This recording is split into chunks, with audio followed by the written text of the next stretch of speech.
Hello friends, இன்றைக்கி என்ன பார்க்க போகிறோன்னா, ஒரு உண்மை சம்பவத்தை பற்றி பார்க்க போகிறோம்.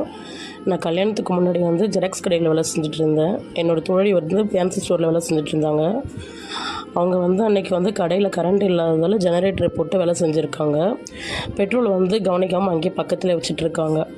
ஒரு 2 வயசு குழந்தையோடு அம்மா குழந்தை கீழே விட்டு பொருட்கள்லாம் பார்த்துட்டு இருந்திருக்காங்க. உடனே அந்த குழந்தை என்ன பண்ணியிருக்காங்க, போயிட்டு அந்த பெட்ரோலை எடுத்திருக்காங்க கையில். அந்த அம்மாவே அது என்னன்னு கூட யோசிக்காமல் ஒருவேளை ஜூஸாக இருக்குமோ அப்படின்னு அவங்களே ஓப்பன் பண்ணி கொடுத்துட்ருக்காங்க. அந்த குழந்தையே குடிச்சிட்ருக்கு. குடிச்ச உடனே வீல் அழவே அந்த அம்மா தூக்கிட்டு ஓடி இருக்காங்க. கொஞ்சம் தூரத்துலேயும் அந்த குழந்தையோட உயிர் பிரிஞ்சிடுச்சு. நம்ம எவ்வளோக்கு எவ்வளோ ஜாக்கிரதையாக இருக்கோமோ அவ்வளோ ஜாக்கிரதையாக இருக்கணும். கீழே எந்த பொருள் வச்சாலும் எதுவாக இருந்தாலும் நம்ம சேஃப்டியாக வச்சுக்கணும். குழந்தை ஒரு நிமிஷம் கூட நம்ம தான் கண்ணில் வச்சு பார்த்துக்கணும். அப்புறம் வீடியோ பிடிச்சிருந்தால் ஷேர் பண்ணுங்கள், லைக் பண்ணுங்கள், சப்ஸ்கிரைப் பண்ணுங்கள். தேங்க்யூ ஃபார் வாட்சிங்.